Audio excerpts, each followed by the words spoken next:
स्वागत है। चलिए बात कर लेते हैं छत्तीसगढ़ की खबरों की और बात रायपुर की, जहां भाजपा प्रत्याशी ब्रजमोहन अग्रवाल पर हमला के मामले ने अब आपको बता दें जोर पकड़ लिया है। बैजनाथ बारा में शुक्रवार की रात को हुआ था हमला और हमला करने वाला आरोपी अब गिरफ्तार हो गया है।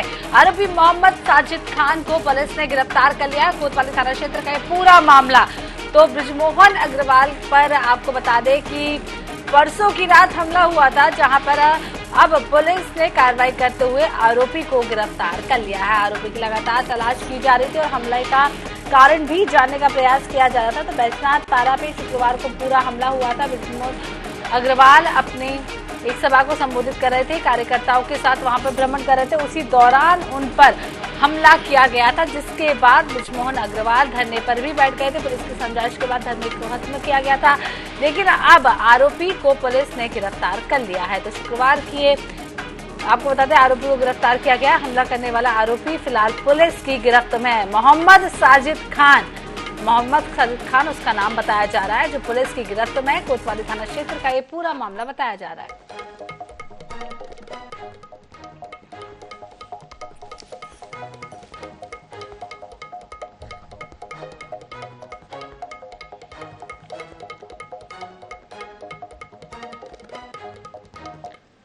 तो अगली बड़ी खबर रायपुर से, जब महादेव सट्टा ऐप मामला आपको बता दें ईडी ने कोर्ट में किया पेश और भीम सिंह यादव और असीम दास कोर्ट में पेश कर दिए गए हैं।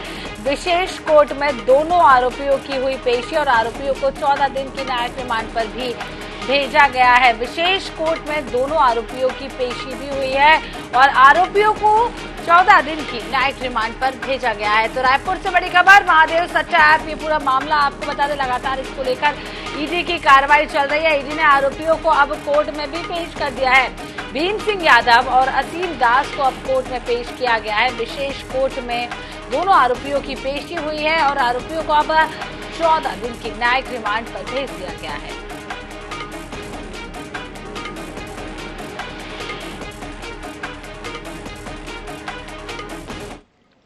इधर छत्तीसगढ़ में चुनाव की ठीक पहले चेहरे को लेकर सियासत एक बार फिर से गर्मा गई है।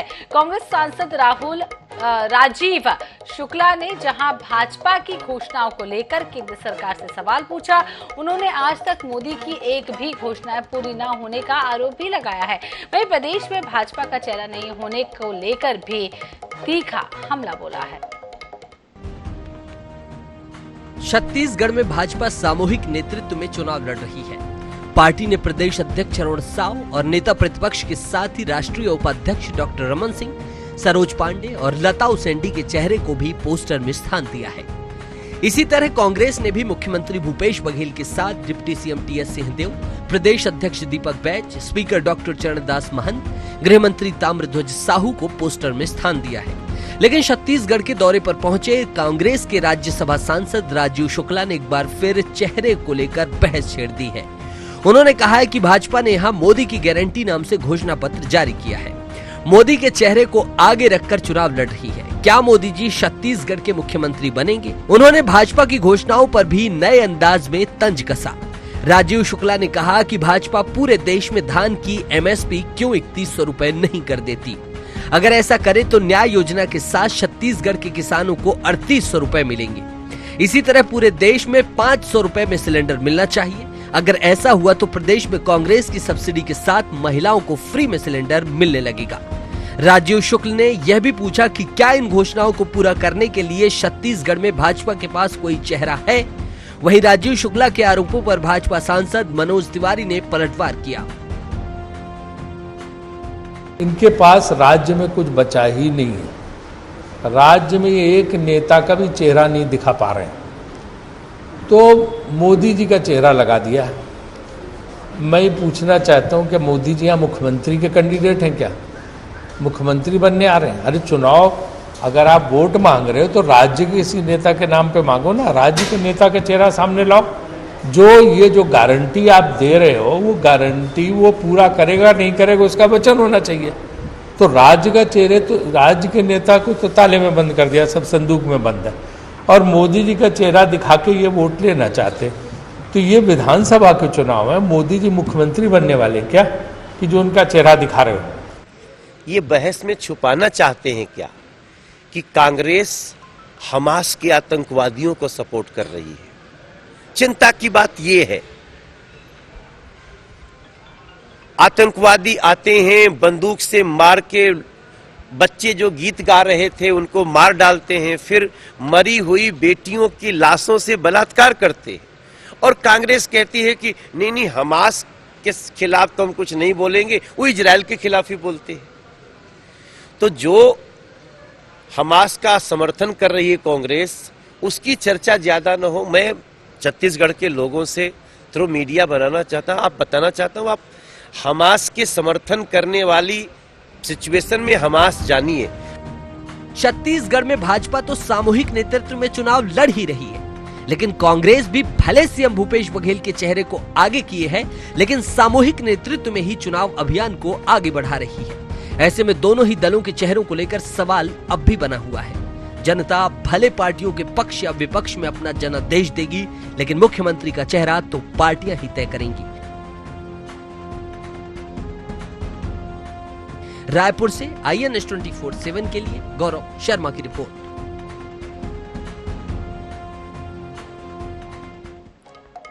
इधर दुर्ग के भिलाई विधानसभा में बीजेपी सांसद मनोज तिवारी ने एक रोड शो किया और बीजेपी प्रत्याशी प्रेम प्रकाश पांडे को चुनाव जिताने की भी अपील की है। साथ ही मनोज तिवारी ने गाने के माध्यम से कांग्रेस पर निशाना साधा। वहीं आमसभा को संबोधित करते हुए कहा है कि छत्तीसगढ़ की जनता को तय करना होगा कि उन्हें कांग्रेस की सरकार चाहिए या फिर विकास वाली सरकार। साथ ही उन्होंने ये भी कहा है कि सट्टा भी खेल रहे हैं और सनातन धर्म को नष्ट करने की योजना भी बना रहे हैं।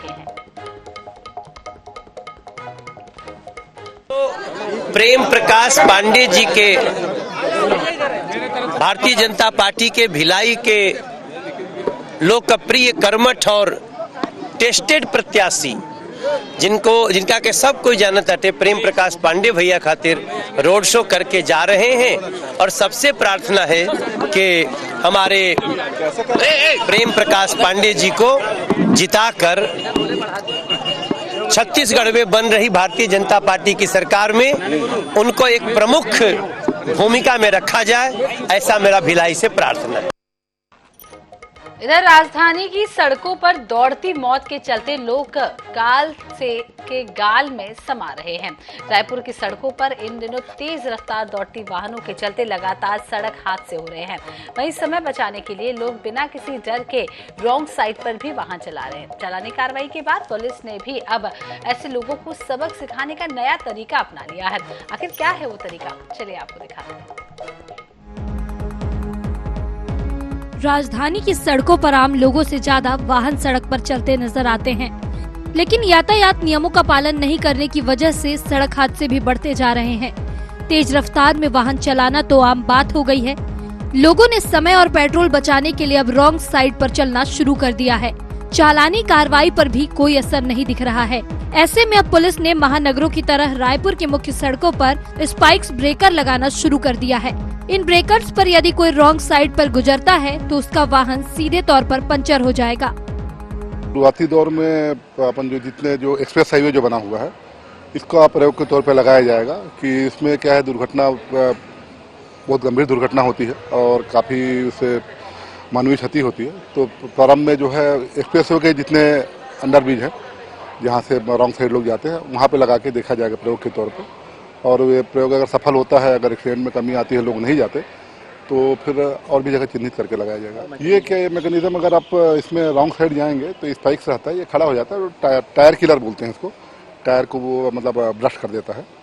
राजधानी की सड़कों पर लगातार सड़क हादसे के मामले बढ़ते ही जा रहे हैं। इनमें सबसे ज्यादा मामले रॉन्ग साइड में वाहन चलाने की वजह से सामने आ रहे हैं। वहीं अब इस मामले पर चालानी कार्रवाई के बाद अब रायपुर पुलिस ने टायर किलर्स लगाने का फैसला किया है। आप देख सकते हैं रायपुर के एक्सप्रेसवे, मरीन ड्राइव और इसके अलावा 2 से 3 और मुख्य सड़कों पर इसका ट्रायल जो है वो जल्द ही शुरू किया जाएगा। जो पुराने स्पीड ब्रेकर्स है उन्हें निकाल करके अब टायर किलर्स लगाए जाएंगे, यानी कि जब कोई गाड़ी रॉन्ग साइड की ओर से जाएगी तो टायर जो है वो सीधे बर्स्ट हो जाएगा और पंचर हो जाएगा। इस नए उपयोगी एक नया एक्सपेरिमेंट जो है वो रायपुर पुलिस के द्वारा जल्द ही किया जाना है। इसका ट्रायल जो है वो बताया जा रहा है 1 माह के भीतर जो है वो शुरू हो जाएगा।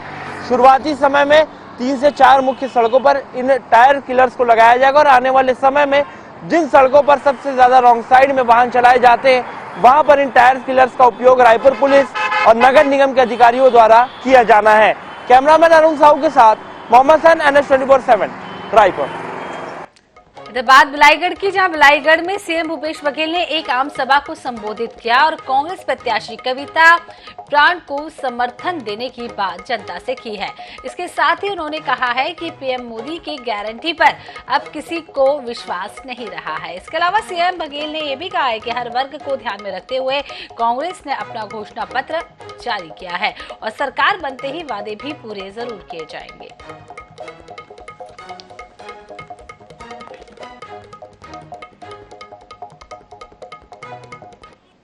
भारी बहुमत से जीतने वाली है।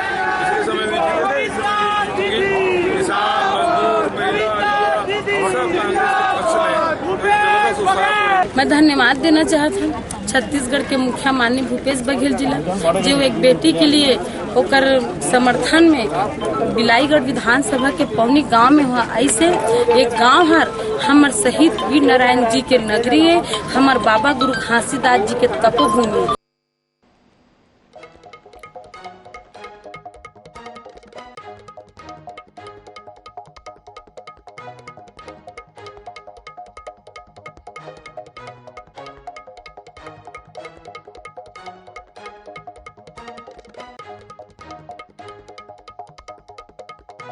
चलिए बात भोपाल की कर लेते हैं, जहां शाह का मिशन एमपी और आज फिर मध्य प्रदेश में अमित शाह। जी हां, मनावर, गंधवानी, बदनावर और धार जाएंगे अमित शाह। इंदौर की 4 विधानसभाओं में भी करेंगे रैली। तो लगातार मध्य प्रदेश में चुनावी सभाएं केंद्रीय नेतृत्व के द्वारा की जा रही है। उसी कड़ी में आज अमित शाह का एक बार फिर से मध्य प्रदेश दौरा है और मिशन मध्य प्रदेश के दौरे के तहत आज अलग अलग विधानसभा क्षेत्रों में केंद्रीय गृह मंत्री अमित शाह दौरा करने जा रहे हैं। वहीं इंदौर की 4 विधानसभाओं में भी आज अमित शाह रैली निकालेंगे। आपको बता दें कि मिशन एमपी के तहत मध्य प्रदेश पहुंच रहे हैं केंद्रीय गृह मंत्री अमित शाह।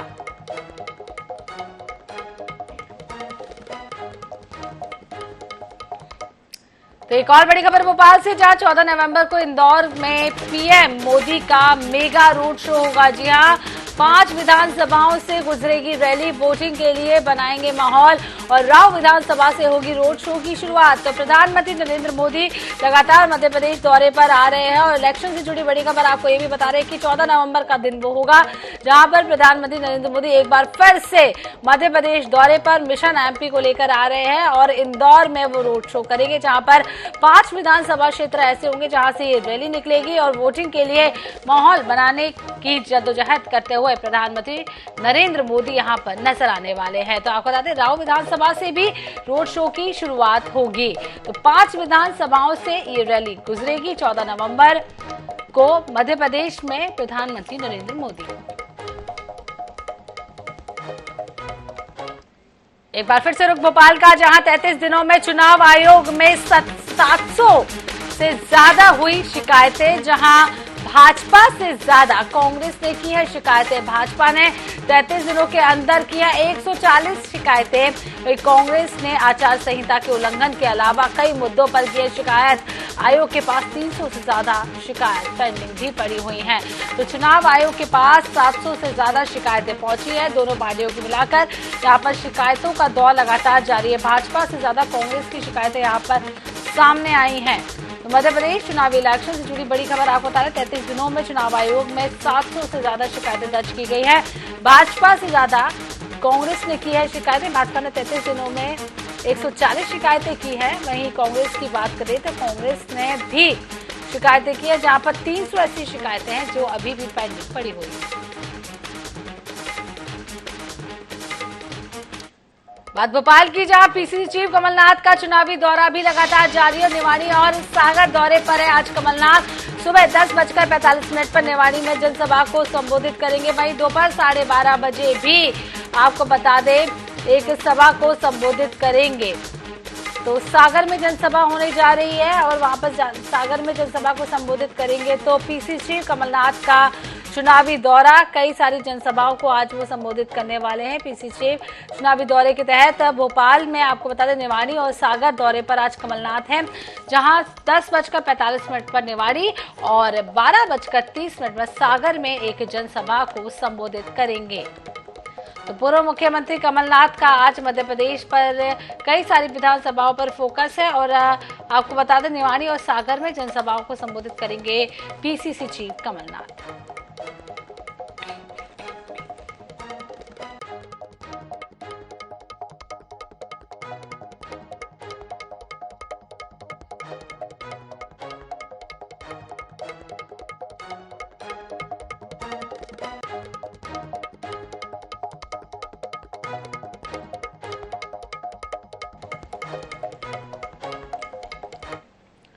बात कोरबा की, जहां जिले में हाथियों के उत्पात के बीच गुरुवार को उनके कुनबे की कुछ दिलचस्प तस्वीरें सामने आई हैं।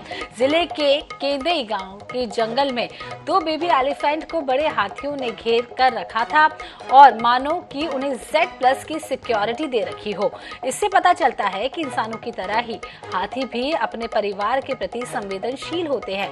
ये खूबसूरत नजारा कोरबा जिले के कटघोरा वन मंडल के केंदई परिक्षेत्र का बताया जा रहा है। बच्चों की सुरक्षा के लिए मुस्तैद हाथियों की ये तस्वीर अब जमकर वायरल भी हो रही है। बता दें कि इस इलाके में 40 से ज्यादा हाथियों का डेरा है।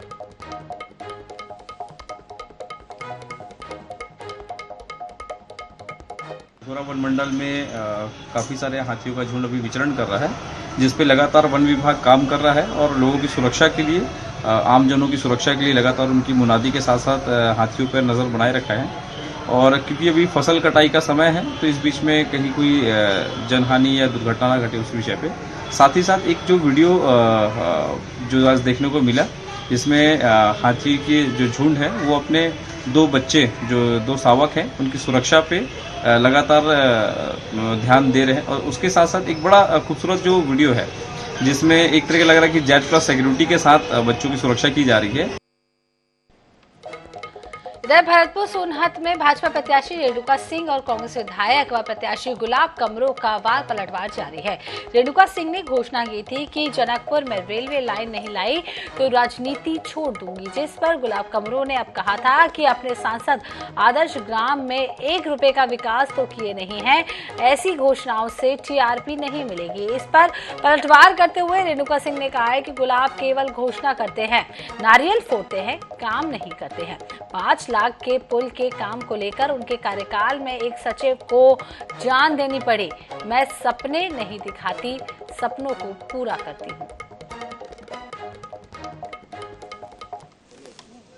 जो केवल घोषणा करता है, गुलाब कमरो केवल नारियल फोड़ते हैं, काम नहीं करते। 5 लाख के पुल के काम को लेकर उनके क्षेत्र में, उनके कार्यकाल में, उनके आदमियों ने चूल गांव